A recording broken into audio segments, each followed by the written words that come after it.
Hello and welcome to episode 256 of the official GonnaGeek.com show. This week we talk about a bunch of new Amazon voice service devices, how we've got the name of the first space tourist, and of course there's also information on Spider-Man again. Plus, I'm away for most of the episode, but I'll crash the party eventually.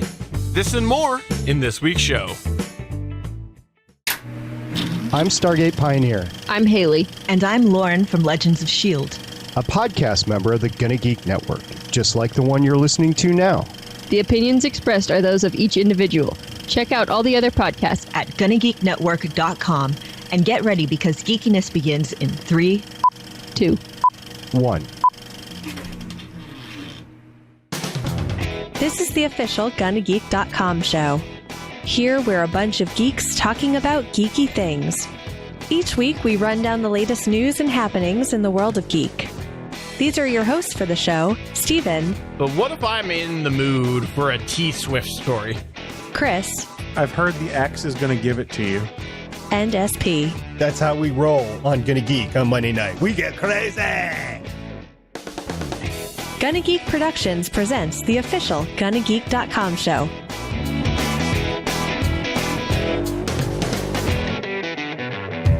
Hello and welcome to episode 256 of the GonnaGeek.com show. This is recorded live on Monday, September 24th, 2018. It is the one where I broke the internet because our friendly Canadian host Steven is not here and he asked me to try to do things. It was a mistake. He was a snake, but luckily I've got two guys that are hanging in there with me, helping me out a lot tonight. First of all, Stargate Pioneer.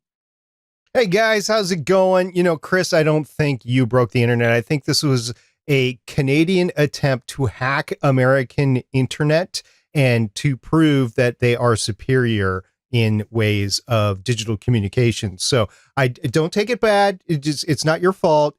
It is all a ploy, a Canadian ploy against America. It is true. It's quite possible. So like you guys know, we have SP here as the director of SNASA, and joining us today, the deputy director of SNASA from GFQ Network, one John Bubb, aka Suncast. Welcome, Suncast. Hello. How are things on the secret moon base right now? Kind of wet. It's raining on the moon? Yeah. Huh. Well, the misters. Interesting. Misters. Okay. So, little known fact, the director of SNASA and the deputy director of SNASA can't be at the same place at the same time. So I don't actually know what he's broken on the moon, but I'll find out right after this podcast. That's because SP's on the Mars base right now, not the moon base. That is neither confirmed nor denied. So all I have to say is just watch the moon tomorrow night. Oh, please carve a chair in it or something like that, just like in The Tick. Oh, you'll see. Oh, I It'll be cannot epic. wait. I cannot wait. So it's going to be exciting, but you know what else is exciting? The fact we've got a boatload of stuff to talk to you guys about. So let's just roll on in and do our news segment.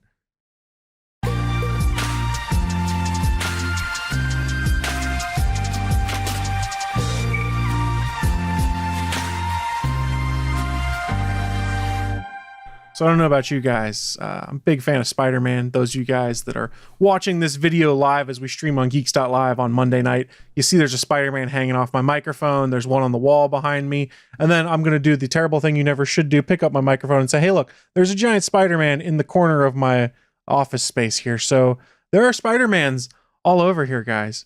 So I'm a big fan.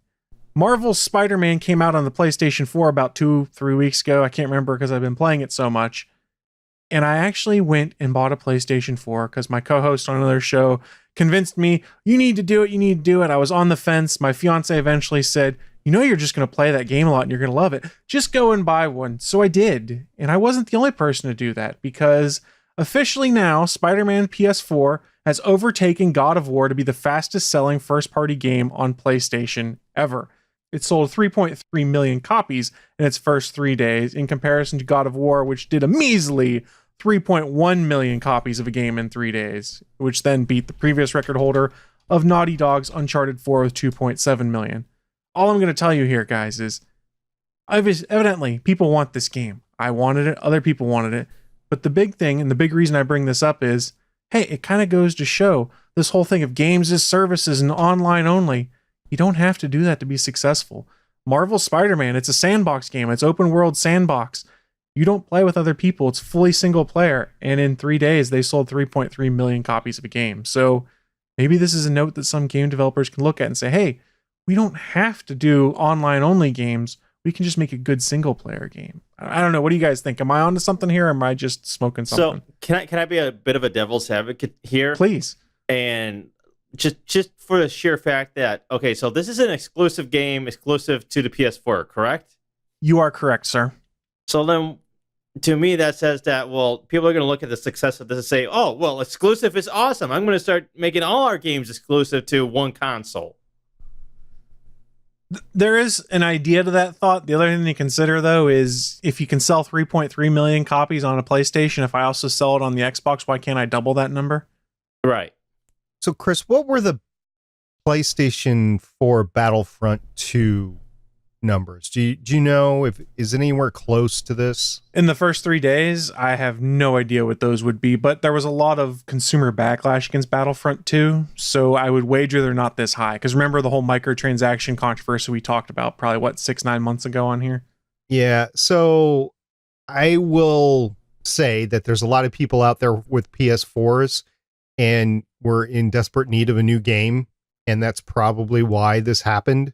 Because I haven't heard of any other game that I'd want to buy on the PS4 lately. So I that's my devil's advocate that's fair. Yeah. Is that there's just so much need for a new game, and any decent new game was going to get eaten up. And remember where we are. We're at the beginning of the school season. We're before the Christmas or the holiday buying season, and more games will be coming out closer to the end of the year. So I think this is just the bow wave, and they just caught it just right.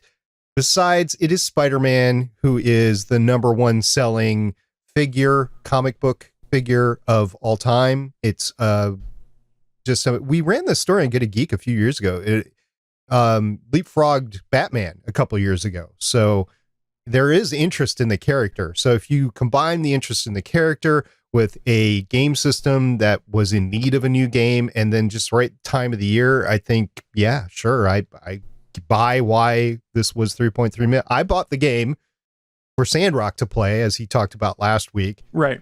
And I have not played it, but I bought it for him. Now that's a special case where he was here because he had evacuated from a hurricane, and I was just finding something so he wouldn't go nuts for a week or two. Fair.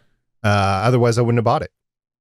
Makes sense to me. I mean, for me, the reason I bought it, I'm a big Spider-Man fan. It's a great game. Sony's got some really good first-party games, and that's the problem, is Microsoft doesn't lately. Sea of Thieves, not a great game. It's an exclusive, but it's not a great game. So that would be arguably why Sony's winning the console war. I'm an Xbox fanboy, and I'll say that. And I hate the fanboy wars and things like that. I'm still of that thought of play whatever you like, whatever console it's on, who cares, and don't be a butt to someone else who likes a different console. I think there's also something to be said for the fact that this Spider-Man that we have of this generation in films is one that people enjoy watching, and we haven't seen in a while. So yes, we've had Spider-Man in films for quite a while now, but I think this iteration, I think it's Andrew Garfield that plays Spider-Man currently, correct? It is Tom Holland right now. Yeah, in the that's MCU. What it is. That's what I meant. So yeah, he does a great job, and I think that probably helps the success of this game currently. There's got to be something to that, because not only do you have perhaps the most beloved Spider-Man of all time in that series, but you have the most beloved Batman of all time in that series as well. That's true. And real quick, this game is not MCU based. It's not comic based. They created their own world so they could do what they wanted. It is very good. It tells a very compelling and interesting story. It's engrossing. And when you beat it, you're like, this is it? You just perfectly set me up for a sequel. So they have totally set themselves up for a sequel to presumably sell another 3.3 million games in 3 days. We'll just have to wait and see what happens. But regardless, here is the official Chris Farrell guarantee. If you like open world games, you like superhero games, you have a PS4, pick up Spider-Man. You're going to like it. I'm pretty sure you're going to like it. It's a ton of fun. At least that's what I say. But speaking of other things that are fun, there's some SpaceX news that's coming up, isn't there, SP? There is. As we were recording last week, you heard me say that there was going to be an announcement on who SpaceX's first space tourist was going to be. Well, this wasn't just a small announcement. I figured it was just going to be an out and back sort of thing, which kind of is, but this is a lot bigger than that. So we're going to go through this. There's a lot of information in here and broken it up into some parts. So we're going to start with the announcement itself. And SpaceX last Monday, as we were recording on the 17th of September 2018, announced that a Japanese billionaire and several artists will visit the moon as early as 2023, becoming the first private citizens ever to fly beyond low Earth orbit, as announced by the SpaceX CEO Elon Musk Monday, September 17, 2018, from the SpaceX's rocket factory in Hawthorne, California. Just a special note that was while we were recording last week's Gonna Geek episode number 255. So Yusaku Maezawa, who is a former rock band drummer and the founder of Japanese e-commerce giant ZozoTown, which I think is an Amazon competitor, has signed up to fly around the moon on a mission aboard the SpaceX's BFR spaceship rocket combo. Now, the mission, which will loop around but not land on the moon, could be ready to launch in just 5 years. Maezawa said, quote, "Ever since I was a kid, I have loved the moon. Just staring at the moon fueled my imagination. It's always there and has continued to inspire humanity. That is why I do not pass up this opportunity to see the moon up close," unquote. Now, he won't go alone. He said he's going to choose somewhere between 6 and 8 artists, from painters and sculptors to fashion designers and architects, to share the experience with him. And I would hope that he would take a podcaster with him as well. I was just going to suggest that. Yeah. Well, are they going to stop at the secret moon base and visit Suncast while they're there? Well, we already said that they're not going to land on the moon. It's just going to go around the moon. So they don't have to land. There could just be a docking platform. You guys are hanging off the backside of the moon that we can't see right now. You don't know how orbital mechanics work, do you? It's magic. It's magic. It's space magic. Why do you have to crush Chris's dreams? I know. Now I'm sad. I'm all about crushing just dreams. That's the whole premise of the show. Oh, way to go, Dream Crusher. Now I'm sad. So Maezawa not only we'll get to the particulars here, but he's also invited Musk to come along, and Elon didn't exactly shoot down the possibility. He just said, quote, "Maybe we'll both be on it," unquote. And I could think of reasons why he'd want to and why he wouldn't want to, but I think he's going to have to think about it now as well. So neither of the two would disclose how much the flight costs, but both said that Maezawa has already made a substantial down payment and that he is buying the entire flight, which means everybody that he takes with him will fly for free. Now, Musk stressed that the mission, whose details still need to be worked out, will be dangerous, and he commended Maezawa for his bravery. Notice he said bravery and not courage. That's a dig at Apple. The Japanese entrepreneur was also the first person who booked a circumlunar flight using SpaceX's Dragon capsule and Falcon Heavy rocket. And that mission, which was announced in February 2017, was to carry just 2 people and launch by the end of 2018. That mission was no longer going to take place. Now, according to SpaceX, the entire flight is going to take about a week, with Maezawa and his artist passengers lifting off aboard the manned vessel, cruising to the moon, performing a single flyby around the moon, and then returning to Earth. The flight profile has much in common with NASA's Apollo 8 mission to the moon, with the exception that it will not enter lunar orbit like Apollo 8 did. Officially. So They're gonna guys, sneak over. yeah, this is important. It's a free flight for everybody that goes. It's going to happen in about 5 years, and it is really funded at this point. Of course, we don't know how much it's funded, but we'll talk about how much the cost of the development for the BFR is going to be next. So the BFR development is going to cost roughly about $5 billion. That's billion with a B dollars to get the BFR up and running. And Musk thanked Maezawa for providing a key piece of funding towards that end.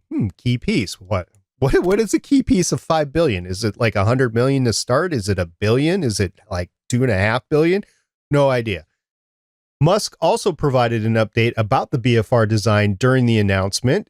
For example, the reusable rocket ship Duo will be taller than previously stated. Now, originally it was going to be 348 feet or 106 meters tall. Now it is 387 feet or 118 meters tall. And that is a differentiation from what Musk cited in September of 2017 last year. So most of that increase actually comes with the BFR spaceship itself, whose length jumped from 157.5 feet to 180 feet, or roughly 48 meters to 55 meters. Wow. Despite, Hold on, I need that in terms of GMC Sierras. well, like a truck is what? Like 26 feet long, so you're talking roughly 7 lengths of GMC Sierra 4x4s.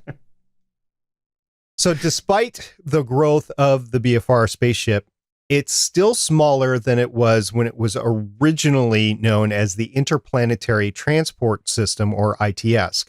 Now, remember, Musk unveiled the ITS at a conference in Mexico in September 2016, announcing that the vehicle would stand 400 feet tall, or 122 meters, and be 40 feet wide.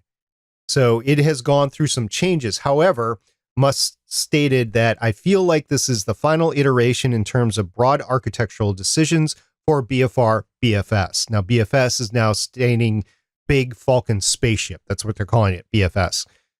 So the new BFR spaceship will feature 3 rear fins that will also serve as landing pads, as well as 2 fins near the nose. The previous spaceship iteration sported just 2 fin-like delta wings in the back, and the ship's new 2 front fins and the 3 rear ones will actually actuate. So 2 of the rear fins and 2 of the front fins will actuate. So they'll act like small wings.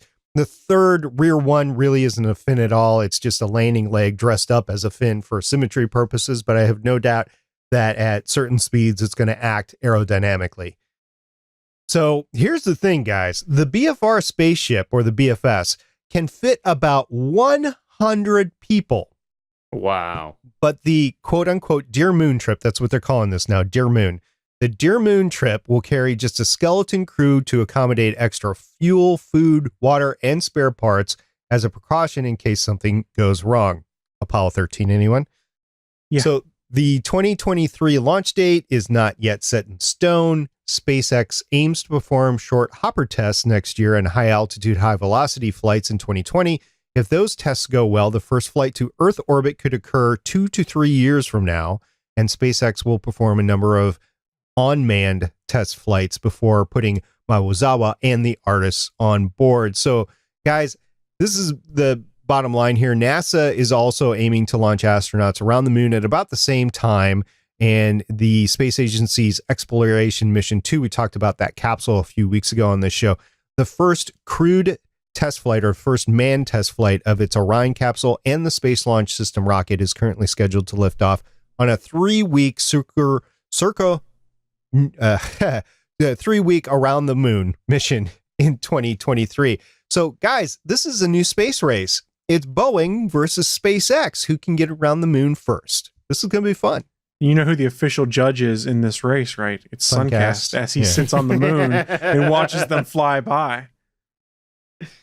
Lollipops for the winners. I can hear it now. He's like, "You guys better not start trading paint. I'll catch you." It's not racing, it's rubbing. just as long as they're not doing it Mad Max style. This is a lot of information, guys. We're closing in on a steady configuration for the BFR. We're talking about a rocket ship that's going to fit about 100 people, basically a colonizer. So you can take people to the moon, Titan, wherever we want to start a colony. And we're going to take some non-space people up in Artemis. I don't think this has ever been done before, where we just take Artemis up. This is going to be great. And the reason why I read a lot of the articles, and the reason why he wants to do it is he wants to document the experience for humanity. And I can't think of a better way to do that than Artemis. And I will put podcasters in there as well. So if Maewaza is ever listening to this, dude, you got to take a podcaster with you, because it's going to be a good, and a YouTuber, and they will be able to record the experience for you on the ship itself. And if it's designed to have 100 people with about 40 different rooms on board, you're going to have the space.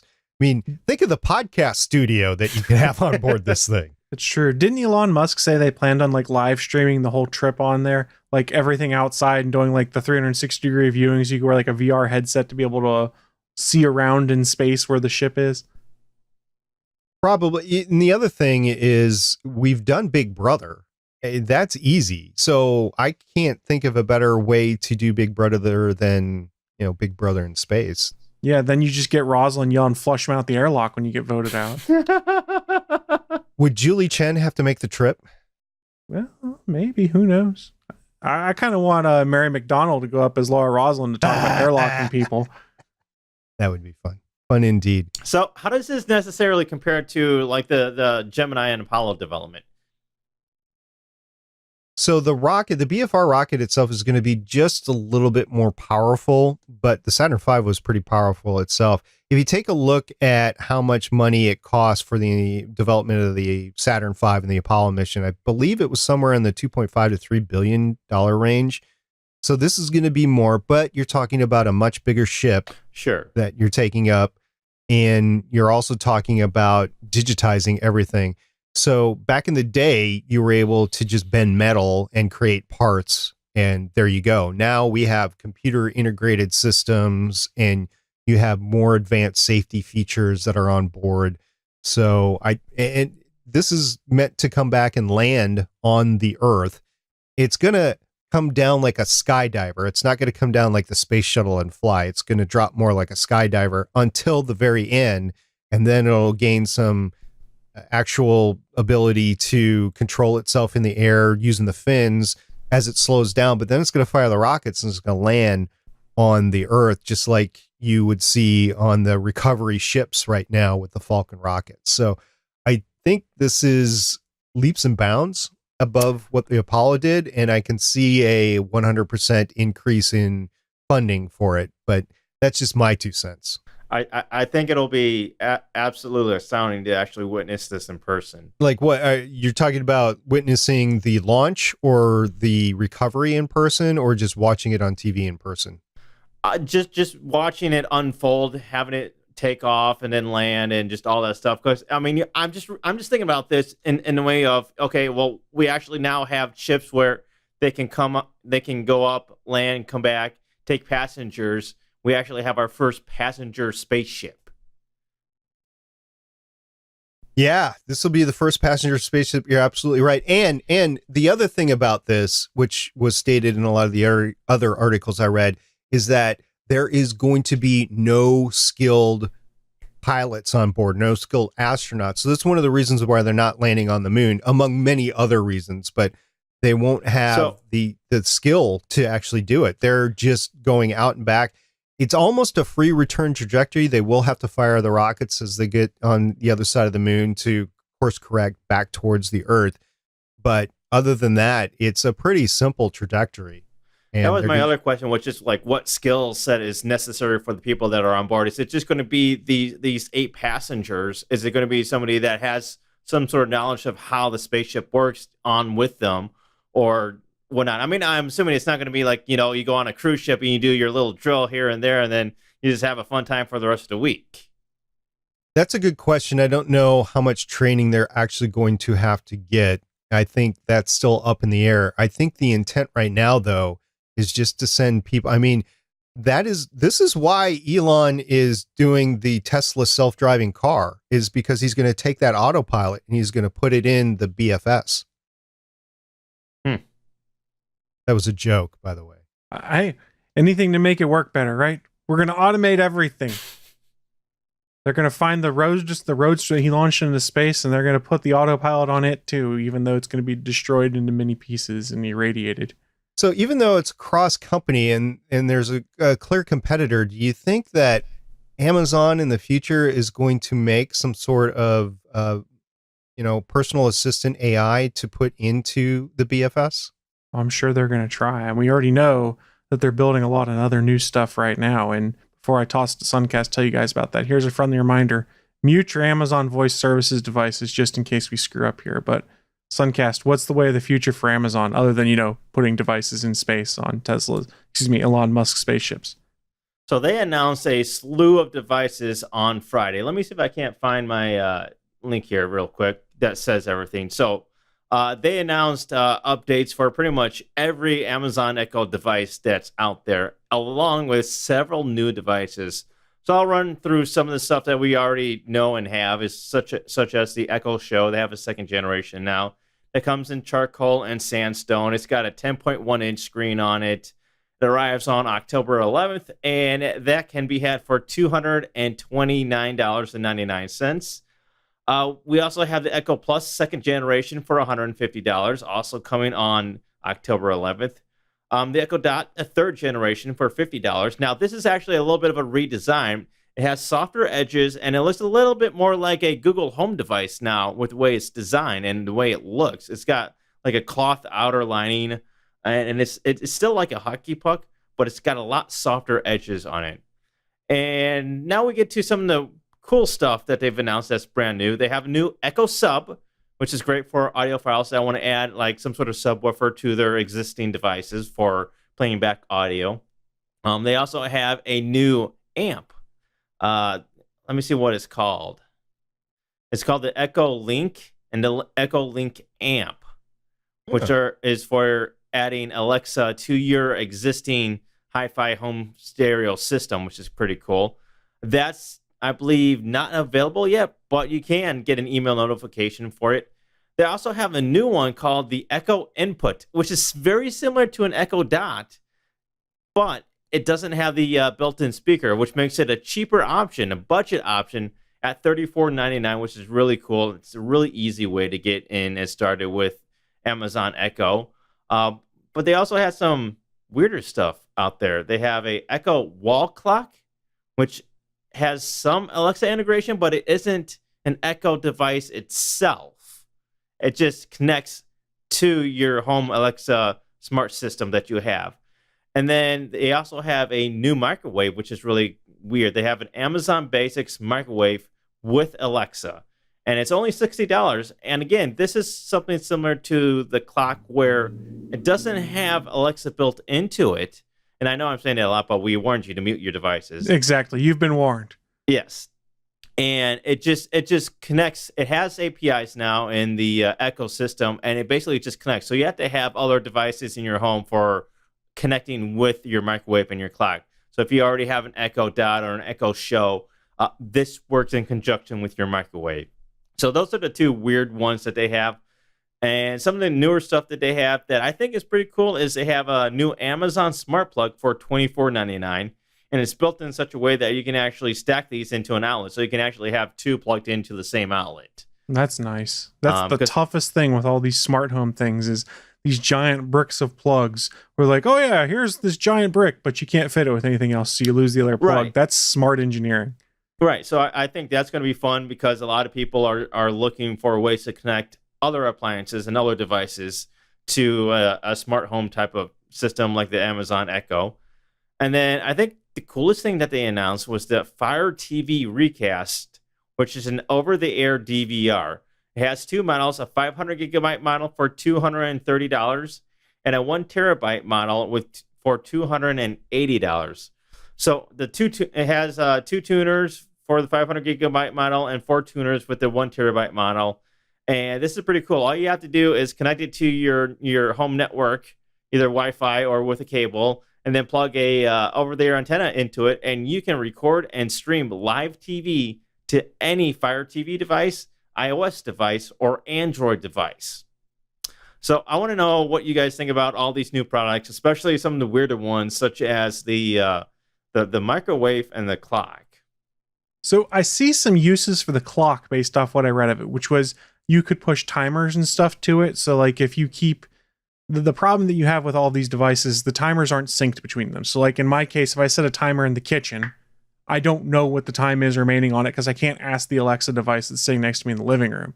So this clock can supposedly have that timer pushed to it. You could have that in another room, which is you look up and go, oh, okay, that's when my timer goes off. Plus the fact it's internet connected and it's an old school looking clock. and it's always right then, similar to like atomic clocks and things like that. The microwave, I think, is ridiculous. It's more just a proof of concept, I think, for them, which is to say, yes, we can put smart features in it. The Alexa's not built into it like we theorized last week, but you can do limited controls to it. I don't think you can start it based off of voice commands, but you could like add additional time and things like that from what I'd read. And they were giving away one of their Dash tokens for free with it. So you could set it up to be like microwave popcorn. When you run out, hit the button, auto reorder. The one that's most of this stuff is just generic refreshes, which makes sense. The subwoofer that they did is kind of cool to try and compete with Sonos, but I would never really want that because my sound system is not based off of the Echo Dots and things like that. Those are garbage sound. The thing that I'm really the most interested in, just to see how well it works, is the Amazon Alexa Auto that they're putting out, which is a device that you put in your car that you pair with your car's Bluetooth, and then it basically uses your cell phone's internet connection to give you access to all of the different Alexa skills. It will supposedly also do GPS navigation, things like that.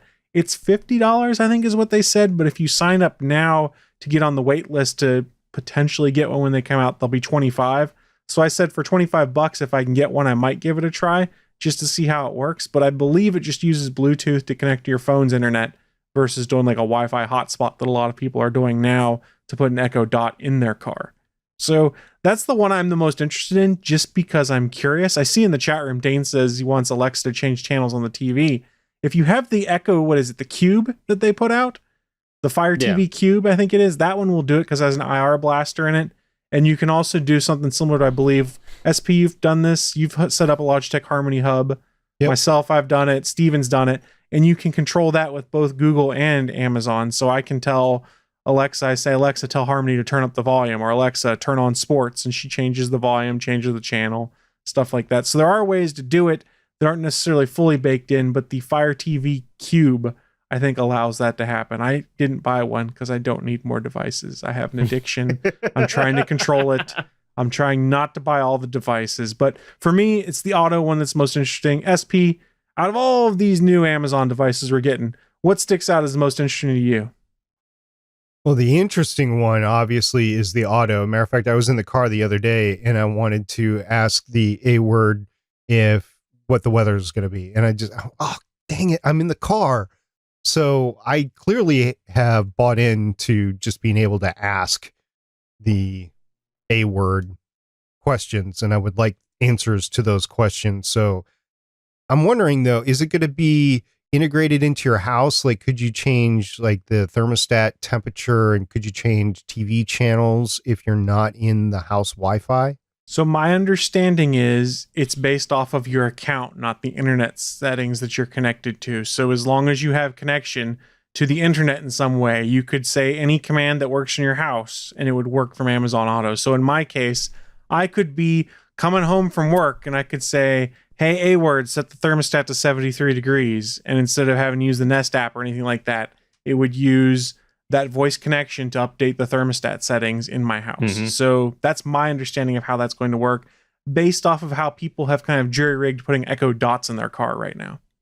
Wow, I didn't even think about that. I wouldn't want to, but I can see the appeal. The other one that obviously has my attention, I believe it has Suncast's attention, is the Fire TV Recast. I'm not interested in the Fire TV Recast itself, but I am interested in that overall capability. You got to bet that Apple and Roku and everybody else with a set-top box, even if it's through your Xbox, they'll be adding DVRs for over-the-air channels, left, right, and backwards. So that definitely has my attention. I think it's going to be a big seller because there's just some stuff that you want to see live. Like right now, there's a lot going on in the news, whether the national news here in America, whether it's politics or the weather situation, or you just want to know what's going on in sports because we're heading into the World Series and baseball, and you got football starting up, you got college football starting up. So there's a lot of interest in like news stuff, and if you could get that over the air and like record your news program or the game or something like that, I think that's going to be huge going down the line to have that available. Because right now I have multiple DVRs in my house, and if one fails, then I have to get rid of it. Or if it gets too old or whatever, they just take it. And then I'm out of those programs that I have tried to record and save. And this might open the door for a bigger, better way to do things for the average person. I know there's ways to do it already, but for the average person, I think this is going to be great. So I think the recorders are phenomenal if you're in a situation where you can make use of them. For me, I didn't bring it up because it's all over the air stuff. In order to, I live in the mountains and I live in a valley in the mountains where I live. So make up your mind. Do you live in the mountains or you live in the valley? Well, I live in a valley that's still in the mountains, so that'll give you an idea of how it is. So I'm sunk in, but still high up in comparison to a lot of other things. It's really weird. But the problem with me is, in order to pick up over-the-air stuff, I can get maybe 2 channels where I live because there's not much reception. So while the technology is cool, if I lived somewhere where I could do a bunch of over-the-air stuff, this would be phenomenal. For my use case, it's like, it's not worth it for PBS, and I think it's CBS I would get, because I don't care. I wouldn't be recording a bunch of stuff there. But then you could get your Big Brother and then watch the BFS. That's true. I didn't think about that. I'm going to have to get me one of these immediately and then go and watch Big Brother on my Fire. Honestly, box. guys, if this does happen in 2023, I'm taking the week off. I'm going to take the week off and I'm going to watch it live. I don't blame you. I'll go with you. Go with me. You guys are going to watch from the moon is what you're saying. Why would you go with me? You have a bird's eye view on the moon. I'm just saying that one of my dreams, just one of my all-time dreams, is actually to see like a space shuttle launch. And I know that's never going to happen, but that was like one of my biggest dreams of all time, was to go and see a space shuttle launch. Oh, you never have? Oh, they're great. It's so powerful. If you've never seen a launch at all, going down to Florida and seeing a launch, and I'd like to. It's the power reverberating off your chest. It's amazing. But to get back to the Fire TV recast, one of the neat things about the Fire TV recast, and it's not the first of its kind. There's other devices that work very similar to the Fire TV recast, but because it connects to your network, you can essentially put this anywhere in your home that you can connect to your Wi-Fi network or plug a cable into your network, where you can have your over-the-air antenna positioned where you get the best optimal signal for that antenna. Yeah, that's awesome. It's literally just a dumb box you put somewhere and use Wi-Fi to get the information that way you're elsewhere. Not stuck with having it in a room where it's not convenient, where it doesn't get the best signal. You can put this box wherever you can get the best signal with that over-the-air antenna. We have breaking news here, I think. We might be being joined by a lonesome Canadian. Oh, hello. Hello. Hi, Stephen. Welcome to your own show. Oh, thank you for having me. I appreciate that. I thought he was fired. We wish. I have it on good authority that he's not recording his audio on the device that he would prefer to record it. So what is your favorite Amazon device, Stephen? It's the microwave, I bet. That's why I had to jump in. I just got back to the hotel room. I heard you talking about it, and that's absolutely why I had to jump in. And it's without question the not ... The not ... is my favorite one. The one that basically allows you to hook up the 3.5 millimeter speaker to it, because there's a lot of people who are using their Echo Dots just that way, where they're using regular external speakers, and they're just using the dot as an interface. And this has so much more lower profile. I think that it's definitely the standout of the group. Yeah, I'd be using it in my studio right now instead of the dot, the second generation dot, whatever I have, because that's how I use it. I just plug it into my mixer. Yeah, it would make a lot of sense for plugging into existing audio equipment. It's similar to what Google did with the Chromecast audio and stuff like that, where it's literally just a dumb receiver that passes off to your receiver. It's cool stuff. I want more toys. I know I don't need them. That's the problem. I don't need them. You don't need to spend more money. You do need them. You need them. You need them, Chris. I want them. I just don't need them. No. You need them. You want your wife. You don't need your wife. This is a trap, and I'm going to just elaborately sidestep and go, hey, guys. Watch or listen to the show anyway. Not that I know of. Not that I know of. So we're almost done with the news. We always love a little bit of extra. This one's just a quick, short, easy one. We've talked about the upcoming Star Trek series featuring Jean-Luc Picard with Patrick Stewart. Wondering when it's going to happen? Well, Patrick Stewart today tweeted a picture, said the journey has begun, and labeled everyone in the photo with him: Kristen Beyer, Michael Chabon, Akiva Goldsman, Diandra Pendleton-Thompson, James Duff, and yours truly, #Star Trek. So they are in the writer's room right now beginning work on the Picard series. It's minor little news, but it had to be shared because, guys, we're getting a Picard series and I'm still so geeked out over it. You heard about the disappointing part about this, though, right? The fact it's on CBS All Access? That's one, but the other half of that, none of the other TNG people have been asked to come back.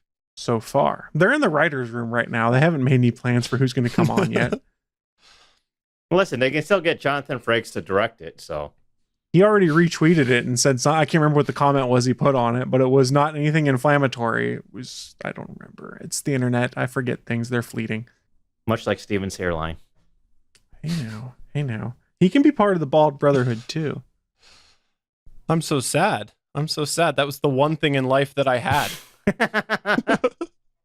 Well, I think you're just going to have to start watching The Bald Truth on the GFQ network. Oh, you didn't. You did not just... You son of a gun. I have a question for you.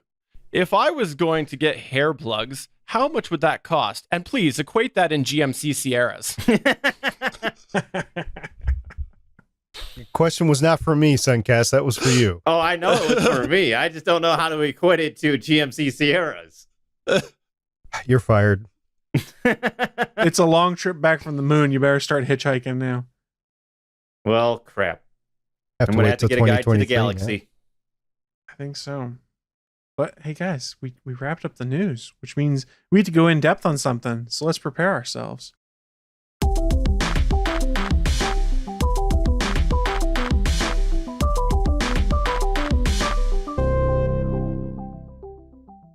We like gadgets. We like toys. We just spent the last 15 minutes talking about gadgets. We're going to talk about some toys now. SP, tell us all about your thoughts when it comes to iPhone decision making. Yeah, so we talked a couple weeks ago about the fact that Apple was going to have their keynote or their whatever, and they were going to announce some new iPhones. And I said that I would be buying a phone after that announcement, and might not be for me, might be for somebody else. And I was very curious as to how this keynote was going to go off. So let's just review the keynote really quickly, and then we'll get to my decision. So, in my opinion, the Apple keynote was way overdramatic for not really much effect. And there was lack of hype. Other than the little video that they showed at the beginning, it was like mundane, and it literally put me to sleep. I was trying to watch it to figure out which phone I wanted to buy, and it literally put me to sleep. They didn't need to do a keynote. Plain and simple. Agreed. It could have been like the Amazon announcement that we just talked about. Actually, I would have been really happy with a keynote with the Amazon. With the Apple stuff, no thank you. So that's because Amazon put out new products, not just remakes of the existing stuff, which it's how cell phones work. I'm not taking a shot at Apple here, but what made the Amazon stuff fresher is like, we're putting out a damn microwave. I mean, come on. Right. So I had two notes on the keynote. First of all, was not even Johnny Ives had the courage to save the keynote.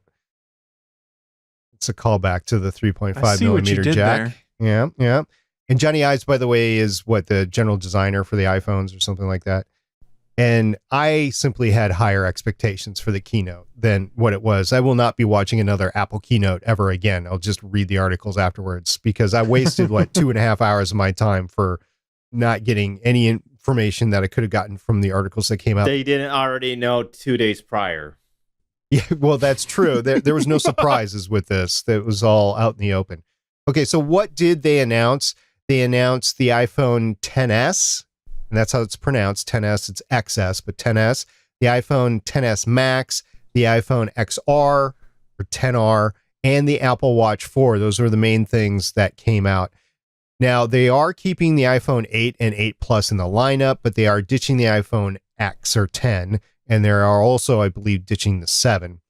The price points for these, the 10S starts at $999 US for a 64 gigabyte phone, and then it goes all the way up to $1,349 for a 512 gigabyte phone. This is the first time Apple has had a 512 gigabyte memory phone out there. The 10S Max starts at $1,099 US for a 64 gigabyte, and then it steps up, in 3 increments to a 512 gigabyte version at $1,449. Now, the iPhone XR or 10R starts at $749 for a 64 gigabyte, and then it steps up just to 256 gigabytes for $899. They are keeping the iPhone 8 and 8 Plus. It starts off with $599 US for a 64 gigabyte phone, and it steps up to $849 for an iPhone 8 Plus, 256 gigabytes. And the Plus is generally $100 more than the just 8. And there's only 2 versions, 64 and 256 gigabytes. That's all they've got. Everything else has 3 steps, but the 8, they got rid of the 128. So either you get a 64 or a 256. There might be some 128 gigabyte models still left in stores, but what's out there is out there. I don't know. Then maybe Apple asked them to pull it from the shelves. So those are the models out there. Let's go over some of the pluses and cons. So for the iPhone XS, it is water resistant. So it's got that IP67. Matter of fact, all the phones have the IP67 standard. So we'll just take that off the table, but it is a pro in my opinion. The resolution for the XS is 2,436 by 1,125 with a resolution of 458 ppi. It's got a 812 Bionic processor. The storage at 512 gigabytes is amazing. It does have the wireless charging. Matter of fact, I think all the phones in the lineup do have that right now. The front camera has 7 megapixels with an f2.2 lens, and it does have the True Depth 3D on the front. The rear camera is a dual 12 megapixel f1.8 and f2.4. The video is pretty standard across the board with HDR, OIS, 4K, FHD video, and slow-mo, which you can get between 120 and 240 FPS at 180p. So basically HD resolution. The cons for the XS is it uses facial recognition. I'm sorry, I don't buy into the facial recognition. There's no 3.5 millimeter jack. I know none in the lineup do, but I'm going to keep hounding that because I still have so many accessories and headphones that have 3.5 millimeters. The price is outrageous for what you get, and it still has that notch, and I will even have that as a double negative because they tried to hide the notch with their stupid graphic for the XS and the XS Max. Come on, SB. It takes courage to do that. No, that is cowardly to try to hide a defect in the phone with the notch. Now, I'm not even saying anything plus or minus about the notch. I'm just saying they hid the notch, and that is a big negative. So that's the iPhone XS. Now, the XS Max, it has like most of the same stuff except for the camera has a 2.4 dual in the rear versus I'm looking at the 2.2 with the just XS. So the XS Max has a little bit better focus there. And other than that, it has a bigger screen at the same PPI. So you get more screen for what you get, but you're also paying enormously for it. And the cons, it's almost a $1,500 phone. That is literally more than my first car that I bought. I mean, it's just, ugh. And some of the expensive. Yeah, it's expensive. You have facial recognition again, and no 3.5 millimeter jack the price. And then again, they try to hide the notch. So I'm not going to debate that it's a good phone. Neither of these are good phones. They are good phones. It's just got stuff that I don't want on them, and it's outrageously priced. Now, the one that I might have been interested in, the iPhone XR, 10R, whatever it is. The problem with this one is the resolution is incredibly low. You're not even getting 1080 out of it at 326 ppi. You're only getting 828. So it's not 1080 resolution. You don't have a full HD screen there. It uses facial recognition, and the rear camera, it's only one camera. It's like the iPhone 8. You only have the one camera. So it's got an f1.8, and it doesn't have that dual camera with it. Price is about like almost half of what the XS and the XS Max are. So, okay, I get it. You have to lose some stuff, but I think they lost stuff that they don't want to lose. Like the screen, They could have done a 1080 screen on that, and they chose not to. You don't like the liquid retina screen? Is that the buzzword for it now? I don't mind That it is. I don't mind the tech behind the screen. I mind what the result is, and it's not a 1080 screen. I don't understand why they had to call it a liquid retina screen. It's an LCD display. Everybody knows what that is. It's in every single phone practically. Like, I don't know. I don't understand why they had to rename LCD to liquid retina. Right. And as somebody that's deciding to buy the phone, this lost me. When they went under 1080 for this, I'm like, no, thank you. Especially because they kept the iPhone 8 and the 8 Plus in the lineup. The 8 Plus has the 1080 resolution. Yes, it is technically a smaller screen at 5.5 inches versus the others that are bigger, but I like the resolution and I like the size. And for a guy like me that has to wear bifocals now, I need a bigger face on my phone to read the dang thing. And I need the bigger phone. So if I'm going to get a smaller screen, I better get better resolution out of it so I can read it. And it just, the 10R failed. So can I ask you, by the way, you said you need the bigger phone. Is this like when someone goes out and they get a big truck, they're compensating for something? It's funny that you mentioned that because at lunch today, a coworker of mine mentioned another coworker in the building and said, he's got to have a big everything. He's a little short, dude. He's shorter than me. He's got to have big everything. I was like, oh yeah, he does. He's got this truck with like 35-inch lifted tires on it. And apparently everything he buys is big, and it is to compensate for size. So it's kind of funny that you mentioned that. Anyway, that wasn't me, because if I had a truck with 35-inch tires, I'd be happy. But anyway. So the 8 and the 8 Plus, I'm going to discount the 8 because I don't use an 8 now. I use the 8 Plus, and I like the bigger screen and everything. You might say a lot of this is cons, but I'm going to say it's a plus. It's still got the A11 Bionic processor. It's only one generation removed from the 12. It has a decent front camera, and it has the same rear camera at 1.8 and 2.8. So it has the differential there. It doesn't have the cool processing that you can change the focus back and forth, but it's a really good camera. I've enjoyed having it, and it's got a decent amount of memory in it for 256. So you can shoot HD video a lot and still be able to keep some storage on your phone. You'll have to offload it at some point, but that's with everything. And it's got the same wireless charging. It does not have facial recognition, and it's only 1 year old, and mine still works great. So my decision, because I said I would give my decision, as I looked at everything, and I'm looking at all these phones, and they're relatively the same in terms of tech. There's just little itty bitty changes, which once again, they didn't have to have a keynote to announce everything.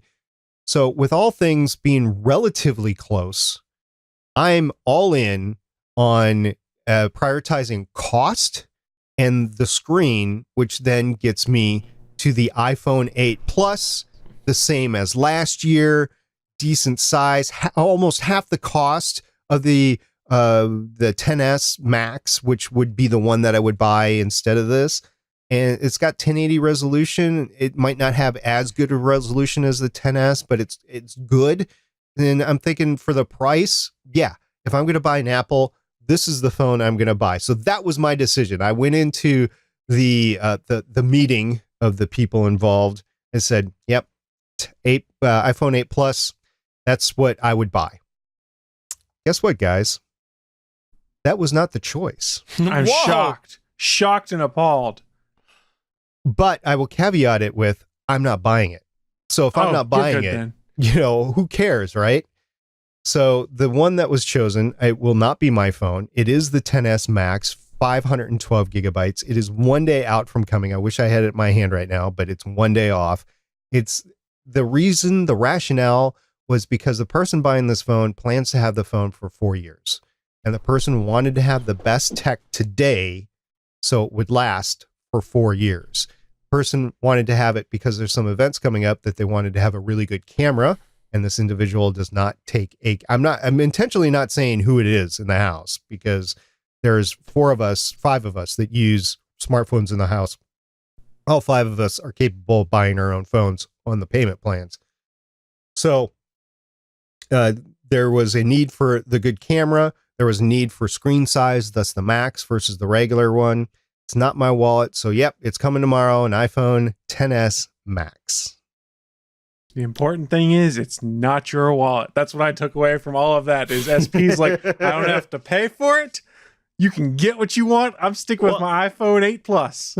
So I'm very disappointed with the increasing cost for these devices. Like, okay, so I bought an iPhone 8 Plus back in February. I paid $1,049 for this device. It's $256. It's the 5.5-inch version screen. It's the top of the line that they had. It was $1,049. So the iPhone XS, it's $100 more than what I paid last year. $100 more. And if I went to XS Max, oh well, that's $200 more than what I paid last year for essentially the same thing. Yeah. They will argue that the screen size on the XS is bigger than the iPhone 8 Plus.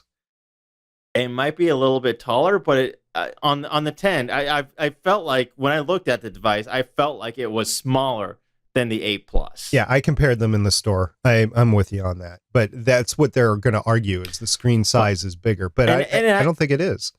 I don't think it is either. And I know that it's OLED, but to me, there's just really I haven't noticed a big distinction between LCD and OLED that makes it a big $200 difference for me. So I think that's my biggest issue with these new devices is just simply the cost. Yeah, we're at a point where they keep getting more and more expensive. Remember, $1,000 used to be the magic price point. You're like, you can't exceed that. No one's going to want to buy it. And now it's happening. And I look at this and I go, $1,400 for a cell phone. Yeah. Man, I'm getting to the point where it's not enough improvement on these things. I'm like, I'm okay with being a generation or two behind right now, I think. And unfortunately, what this price jack point is going to do is it's going to okay people like Samsung and Google and LG to increase the cost of their phones. If not this year, next year, they're certainly going to go up. And I have a lot of trepidation over it. I'm happy that Apple kept the 8 and the 8 Plus in the rotation, even with the XR. But at the same time, it's clear where they want to go. They want to go big and they want to go expensive. And most of this is Apple tax anyway. So this is huge profits that they're taking into their wallet. Well, you got to remember, this is the moneymaker for Apple, though. It's not the iPads. It's not the PC hardware. iPhones is the primary moneymaker for the company now, I believe. So if the price goes up and there's super cool buzzwords like a new phrase for a liquid crystal display and things like that make people want to buy a phone, this is good for them. They've basically taken the top tier phone that was $1,100. Now it's $1,500. That's wow. That's expensive. That's not cheap. I don't like this trend because I don't think you're getting the bang for the buck. Storage is not that expensive on these things. I mean, the Apple tax has always been ridiculous on storage, and it's the same with all the other cell phone companies. That's where Samsung wins. And I know I'm not starting a Samsung versus Apple debate here, but the thing that they do is you can put a freaking SD card in there and put expandable storage in there, so you don't have to worry about paying an extra $200 to triple your storage or something like that. I wish more things did that. I wish it was more consumer friendly. And you can update it too. Even if you could go into the phone in an Apple store and put in more memory at some point in time in the future, I think that would make it more versatile than it is. So really what you're paying for is to maintain that architecture, which Apple cultivates for you. And you're maintaining connectivity in an iOS that is common with everybody else. So there are reasons to stay in iOS, but you're paying a lot. And I don't know if it's going to be worth it. I think this is the generation where people go, ugh. The early adopters will say, oh, this is a great new phone. I'm glad to have this new great capabilities. But the average person like me, who is a rocket scientist and I understand the technology, is going to take a look, do a cost benefit analysis and go, the iPhone 8 Plus, the lowest one on your list, that is good enough for me. And that's saying something. Yeah, I mean, like we said, there's not enough here that makes you go, I have to upgrade now. You can wait it out, things like that. I think it's coming for all of these devices. We've hit that magic price point where you've got the early adopters, like SP said, who are still going to be all over it. But your average consumers and your tech enthusiasts who like it but don't want to spend all the money all the time are going to go, you know what? I'm good. My phone is only a year old, and there's not enough changes to make me say I'm going to go and spend $1,400 for this upgrade, and if I'm lucky, flip my phone for $300. So, Steven, if you had to buy a current crop of Apple iPhones for a family member, which one would you get? I'll be honest. I would definitely be considering that XR. And I know that you discounted it because of the resolution, but I think that's less important to an average consumer. And the reason why I would consider the XR is because that shape of the iPhone is the direction that Apple's going. You're going to now have apps that are going to be built for that new format. And so you're going to start getting this awkward phase where these apps developed for that format are going to be weird on the older style, the 8s and lowers. So if it was me and the user could get away with a lower resolution, I would lean towards that XR because it's the future design of the iPhone. I hadn't considered that. That's a good idea. I will say this: the A12 processor that they have in there is a remarkably amazing processor. The stuff that processor can do, especially in terms of AI, is pretty dang cool. But again, my biggest hurdle really is the price. I'm going to look at this price. I'm like, okay, well, I just got the 8 Plus. There's no way I'm spending another $1,100 for a brand new phone.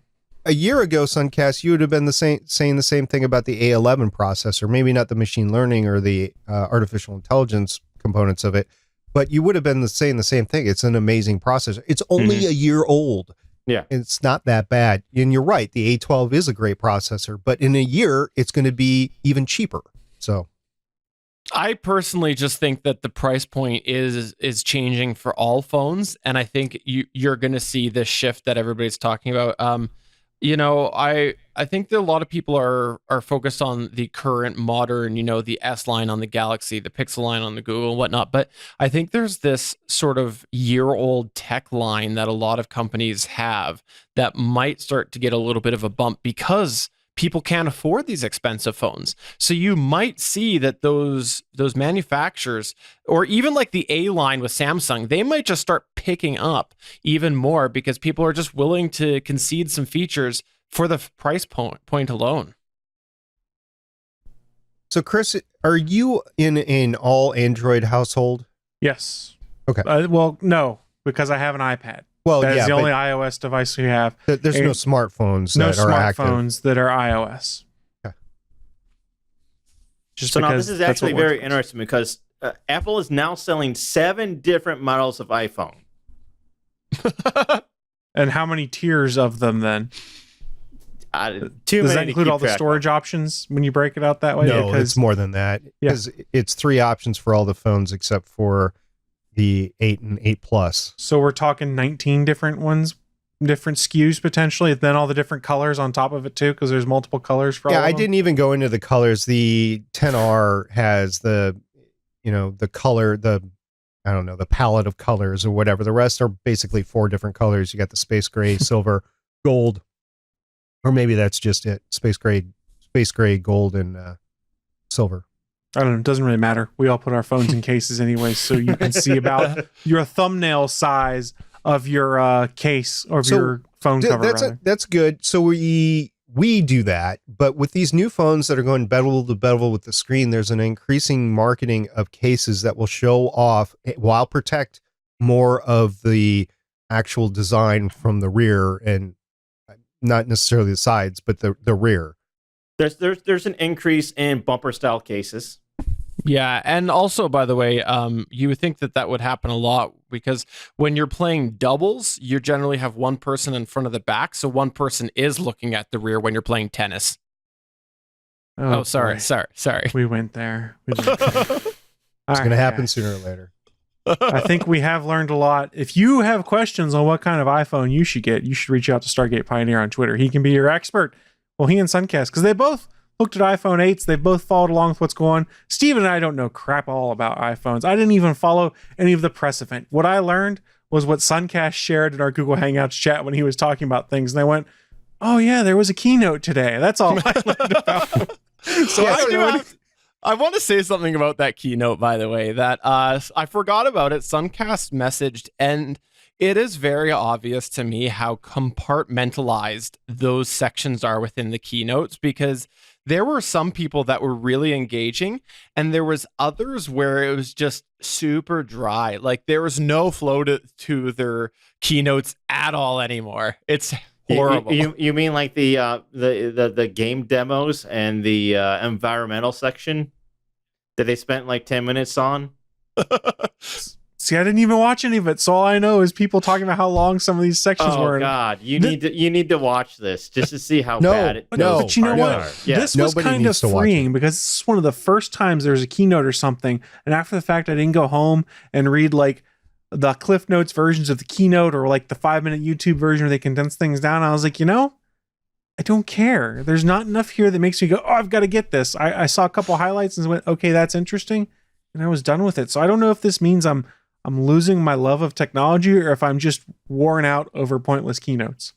Well, I think everybody at the keynote was worn out. That's probably true. I mean, they might as well have had an applause signal somewhere, because they had to silence applauses in different, because it was just, Apple employees that were like all happy to be there and everything. They were like, oh, clapping at everything. And that kind of annoyed several of the presenters, because there was spots where they shouldn't have been cheering and they did. So it was very choreographed. They obviously wrote in where they wanted the cheers and the applause to happen. And when it happened when they didn't want to, the speakers got very annoyed. So I will not be watching another keynote. Speaking of wanting cheers and applause, if you guys want to send some our way, feel free to do that. Tweet us at Gonna Geek, or just start cheering and applauding in the chat right now. It will warm our hearts, because it's time for us to start wrapping things up, and we like feeling good about things. But as we wrap things up, we're all going to have our chance to plug and promote. I'm going to go first, though, because why not? I like to remind folks, we're part of a network. Go check out some of the other great shows on the network. You can head over to GonnaGeek.com, click on the network button, see a variety of different things. I'm going to point you guys towards the Intellectual Podcast, episode 225, where they sit down with Mark Christopher Lawrence. You might know him from Chuck. He chats with David and Whitney about his 4-decade career as an actor and comedian, from his days growing up in Compton to his time as Big Mike on the hit TV series Chuck. Mark is honest, funny, and very insightful in his views on succeeding in the business. It's a conversation you don't want to miss. If you like Big Mike from Chuck, you're going to enjoy this one. So, guys, go check out the Intellectual Podcast over at GonnaGeek.com. And, guys, thanks for joining us tonight. Before we get out of here, though, now is your chance. Shamelessly self-promote. Let's go to our special guest, Deputy Director of SNASA, One Suncast, also from the GFQ Network. Suncast, tell us where we can find you. Tell us something you want to shamelessly self-promote. So, first of all, check out the GFQ Network at gfqnetwork.com, and especially watch What the Tech. I was just on the most recent episode, so definitely watch that one. It's my favorite. So he's not biased at all. No, so we got a bunch of good shows on there. Like I said, we have The Bald Truth, which is a hair loss talk show. We also have Met Men. If you like wrestling and WWE, we have a show for that called Met Men. It's awesome. They just talked about The Ultimate Warrior and fantasy booking with The Ultimate Warrior, which was a pretty cool segment. You can also follow me on Twitter at Suncast. That's SUNKAST. Well, great. Thanks again for joining us tonight, John. We always do appreciate having the SNASA Deputy Director here. It's always a treat when both the leadership members of SNASA are here. So, SP, other than your role at SNASA, what do you want to promote? What do you want to tell us about? Where do you want to send people on the internet? I want to send them to the GonnaGeek.com network, because you were talking about intellectuals. I listened to that episode of Intellectuals with the Big Mike from Chuck, and it was an amazing episode. He is an amazing person.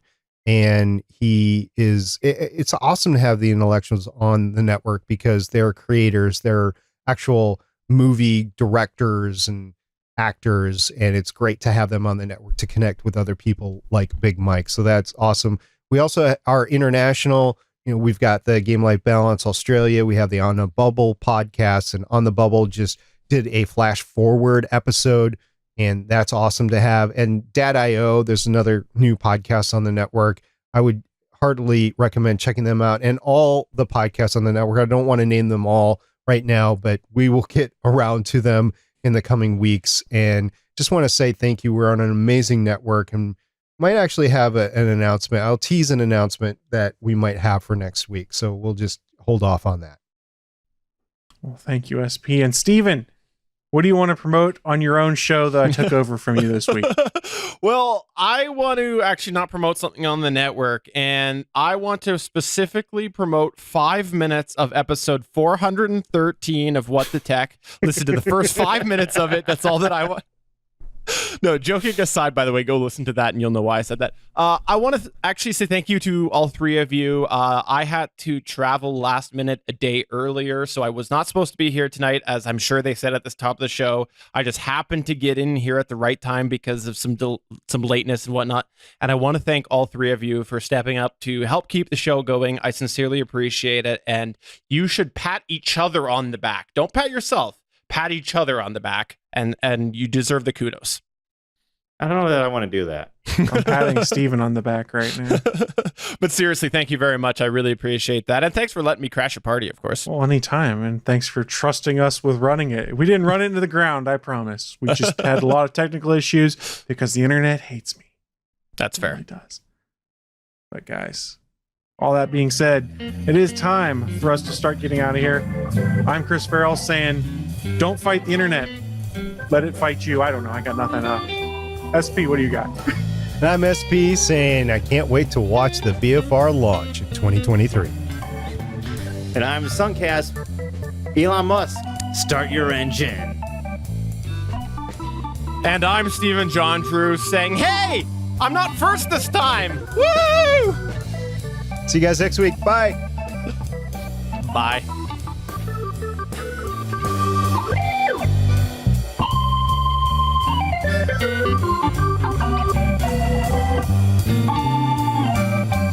Thanks for checking out another episode of the official GonnaGeek.com show. If you like the show, please give us a 5-star review in Apple Podcasts or a thumbs up on YouTube.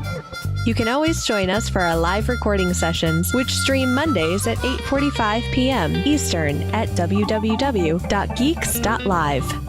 And remember, you can find our full back catalog at GonnaGeek.com/show.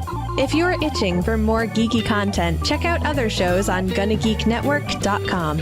Voice work was by Emily Prokop of the Story Behind podcast. That's it for this episode. We hope to see you back again next week.